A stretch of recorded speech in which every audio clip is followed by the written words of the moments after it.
आप सुन रहे हैं अनुराग कुमार जीनियस की लिखी किताब आई लव हेट स्टोरी मेरे यानी कृतिका के साथ ओनली ऑन बुक ऑडियो। ढाबे से खाना खाकर वे कमरे पर आए और एक आध घंटे की बातचीत के उपरांत सो गए थे। सुबह 8 बजे उनकी नींद खुली। एक लाल कलर की ओमनी कार लॉज के सामने सड़क के उस पार ढाबे पर रुकी। फिर उसमें से 4 हट्टे कट्टे पहलवान सरीखे लोग उतरे और लंबे लंबे डग भरते हुए सड़क पर लॉज की तरफ आने लगे। लॉज के रिसेप्शन पर पहुंचे एक व्यक्ति थोड़ी दूर पर खड़ा था और लग रहा था कि वो उनका बॉस है। ए सुन! काउंटर के पास पहुंचकर उन 3 व्यक्तियों में से एक काला कलूटा बॉडी बिल्डर वाले ने काउंटर के उस तरफ कुर्सी पर ऊँग रहे बौने को कर्कश आवाज में पुकारा। बौना हड़बड़ा कर उठ गया, कुर्सी से गिरते गिरते बचा। सामने दैत्य जैसा इंसान देखा तो और डर गया। तुम कौन हो? उसने डर कर पूछा। मैं हूँ कालू कोयला। वो तो दिख ही रहा है, पर दोनों नाम रखने की क्या जरूरत थी? वैसे ठीक ही है, एक से काम बनता ही नहीं। क्या बकता है? वह गरजा। कुछ नहीं। बौने ने फौरन दुम समेटी। ये तेरी लॉज है? क्या मुझसे कोई गलती हो गई महाराज? जितना पूछा जाए उतना बोल। जो आ गया महाराज। बौने ने हाथ जोड़ लिए। तू बैठकर बात क्यों कर रहा है? जी मैं तो खड़ा हूँ। क्या? हाँ प्रभु। कल्लू कोयले ने उसे घूरा। तू बचपन से इतना ही बड़ा है? बचपन में तो उतना ही बड़ा था जितने सब होते हैं, पर आगे स्पीड नहीं बढ़ी। स्पीड? किसकी? मेरी हाइट, लंबाई की। तू कमरे किराए पर देता है? हाँ प्रभु। आपको चाहिए क्या? वैसे तो मैं शादीशुदा लोगों को ही कमरे देता हूँ, आप चाहेंगे तो मिल जाएगा। मुझे कमरा नहीं चाहिए। फिर कुछ दिनों पहले क्या वे दोनों तेरे यहाँ आए थे? कौन दोनों? अबे जो यहाँ ठहरे थे। अबे हलकट! तभी दूर खड़ा उनका बॉस तेजी से कल्लू की तरफ आया और चीखा। कि क्या पूछताछ कर रहा है? क्या फिल्म का ऑडिशन चल रहा है यहाँ पे? मैं बॉस। कल्लू सकपकाया। अबे बौने को वो दिखा पहले। वो क्या जो तेरी जेब में है? रिवॉल्वर? अबे इडियट! फोटो! बॉस झल्लाया। उन दोनों की फोटो दिखा। ओ हाँ, अच्छा। कल्लू ने फौरन जेब से फोटो निकाली और बौने के सामने रख दी। ठीक से देख और ये बता, तेरे लॉज में ये ठहरे हैं या नहीं? कल्लू को साइड में करके बॉस ने खुद पूछा। बौने ने फोटो को गौर से देखा। बौने के चेहरे का रंग बदलने लगा। बात क्या है? उसने डर कर पूछा। ये लड़का घर से भागा है और साथ में लड़की को भी भगा लाया है। ये दोनों शादीशुदा नहीं है? बौने ने आंख चौड़ी की। मैं कह रहा हूं ना कि ये घर से भागे हैं। शादीशुदा नहीं है, हम होने भी नहीं देंगे। लड़की के बाप ने इन्हें खोजने की सुपारी हमें दी है, समझा? अब बोल। ये दोनों मेरे ही लॉज में ठहरे हैं। बौने को बताना ही पड़ा। रात में देर से सोए अक्षय और दीक्षा कुछ देर पहले ही जागे थे। सुबह के दैनिक कार्यों से निवृत्त हो चुके थे। तभी बाहर शोर उभरा। ये कैसा शोर है? दीक्षा पलंग पर से हड़बड़ा कर उठ बैठी। देखता हूँ, कहकर अक्षय बाहर निकल गया। बाहर का दृश्य देखकर वह चौंका। कल्लू कोयला व उसके साथी गैलरी में एक लड़का और एक लड़की को जबरदस्ती घसीटते हुए सीढ़ियों की तरफ ले जा रहे थे।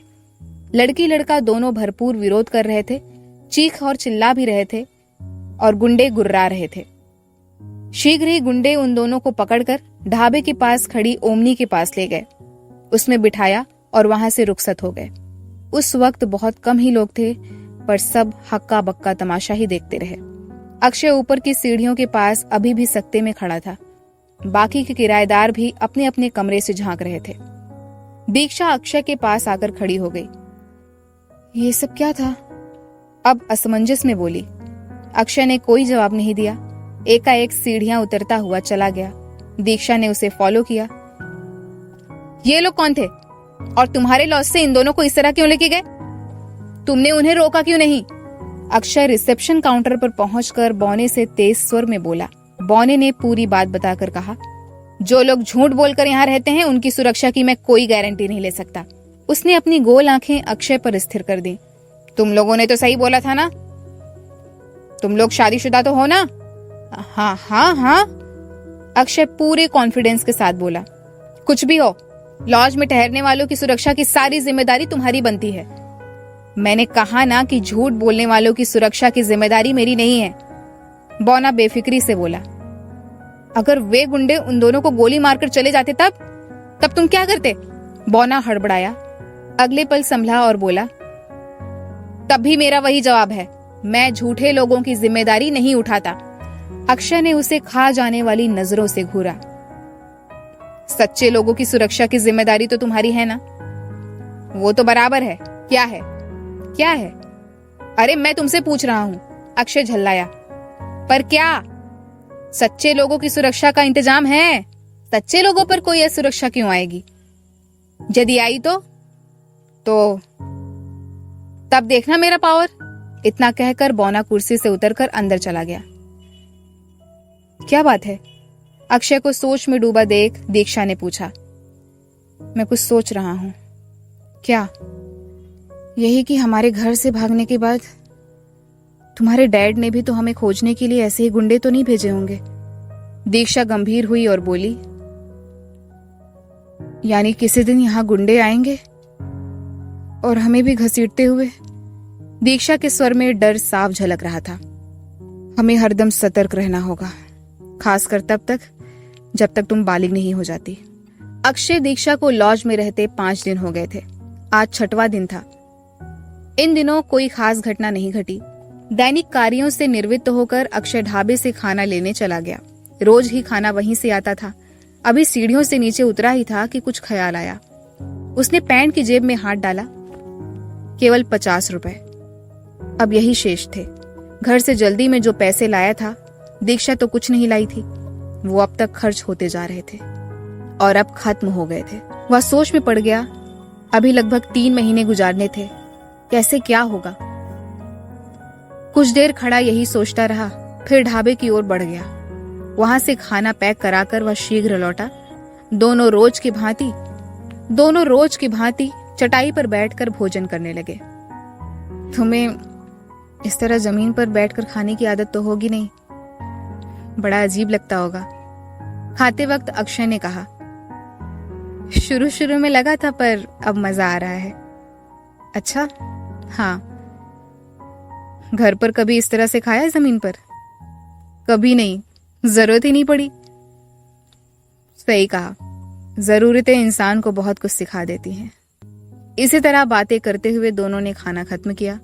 एकाएक दीक्षा ने पूछा, टाइम कितना हुआ है? यही कोई 10 के आसपास का टाइम। तुम्हारे पास घड़ी तो है, फिर आसपास क्या? घड़ी देखकर बताओ। अक्षय बगलें झांकने लगा। What happened? वह नजरें भी चुराने लगा। क्या बात है? दीक्षा की नजरें सिकुड़ी। वो घड़ी बेच दी। वह बड़ी मुश्किल में कह पाया। बेच दी? क्यों? दीक्षा को आश्चर्य हुआ। घर से जितने पैसे लाया था वो सब खत्म हो गए, इसीलिए बेचनी पड़ी। दीक्षा चिंतित नजर आने लगी। अभी तो काफी वक्त गुजारना है। कैसे गुजरेगा? मैं भी क्या स्टूपिड हूं, घर से रुपए पैसे कुछ लाई नहीं।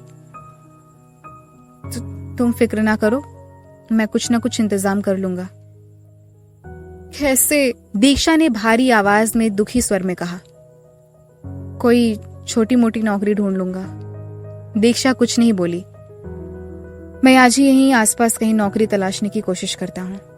अक्षय कई घंटों के बाद लौटा। तब तक दीक्षा कमरे में ही रही। जब तक अक्षय ना आ गया बड़ी बेचैन रही। जीवन में पहली बार वह किसी के लिए इतनी फिक्रमंद हुई थी। अक्षय जैसे ही कमरे में दाखिल हुआ, वह उससे लिपट गई।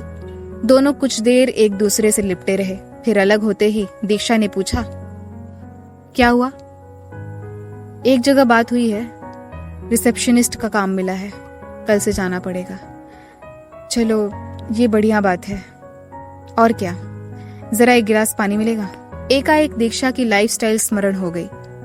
दीक्षा जिस माहौल में पली बढ़ी थी उसमें उसने कोई तिनका तक इधर से उधर नहीं रखा था।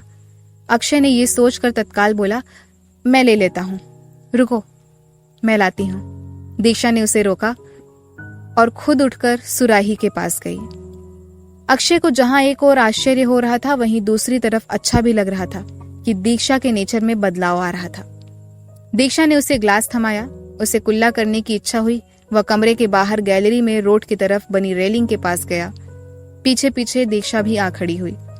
तभी एक मारुति कार नीचे रिसेप्शन के पास आकर रुकी। दोनों का ध्यान उस तरफ गया। कार से 4 आदमी उतरे और काउंटर की तरफ बढ़ गए। दोनों की आंखें सिकुड़ी। एकाएक दीक्षा घबरा गई और घबराए स्वर में बोली, ये हमारे लिए है अक्षय। क्या? अक्षय भी बुरी तरह घबरा गया। तुम्हें कैसे पता? पता है, यहां से निकलो अभी, जल्दी। दोनों जल्दी जल्दी सीढ़ियां उतरे, तेजी से रोड पार करने लगे। इधर वही चारों लोग सीढ़ियां चढ़कर ऊपर गैलरी में आ चुके थे। साथ में बौना भी था। अक्षय दीक्षा रोड पार करके एक पेड़ की आड़ में छुप गए और लॉज की तरफ देख रहे थे। मारुति से आने वाले लोग कमरा नंबर 32 में प्रविष्ट हो गए। देख लिया, अब निकलो यहां से। अगर उन्हें जरा भी देर हुई होती तो उनका दुश्मनों के चंगुल में फंसना महज वक्त की बात थी। दोनों वहां से निकलकर सीधे रेलवे स्टेशन पहुंचे। एक ट्रेन प्लेटफॉर्म से जाने के लिए रेंगने लगी थी। दोनों लगभग दौड़ते हुए उसमें सवार हो गए। संयोग से बैठने के लिए सीट भी मिल गई। जल्दी में ना उन्होंने टिकट लिया था और ना ही ये मालूम था कि ये ट्रेन कहाँ जा रही थी। इतना वक्त ही कहाँ था। इस घड़ी तो दिलो दिमाग में बस एक ही बात थी कि कितनी जल्दी वहां से कहीं दूर हुआ जाए ताकि सुरक्षित हो सके। धीरे धीरे ट्रेन गति पकड़ने लगी और फिर देखते ही देखते स्टेशन से दूर होती चली गई। अब उनके जी में जी पड़ा। तो तुमने कैसे जाना था कि वे हमारे लिए आए थे? अक्षय के दिमाग में यह प्रश्न बुरी तरह घूम रहा था। उसने राहत पाते ही यही सवाल दागा। उन लोगों में जानकी मोहन को देखकर। जानकी मोहन? ये कौन है? मेरा भाई। भाई? तुम्हारा भाई? अक्षय चौंक पड़ा। हाँ, वो मेरे ताऊ यानी मेरे डैड के भाई सीता मोहन का बेटा है। सीता मोहन? वही सीता मोहन जिससे सब लोग डरते हैं? हाँ। सीता मोहन तुम्हारा सगा ताऊ है? हाँ। फिर दीक्षा ने उसे राधा मोहन और सीता मोहन के बिछड़ने की सारी स्टोरी सुना डाली और उसे ये सब उसके डैड ने बताया था। अक्षय सोच में पड़ गया। तुम सीता मोहन से मिली हो? वह तो बड़ा ही दबंग बताया जाता है। एक पार्टी में सीता मोहन और जानकी मोहन को देखा था।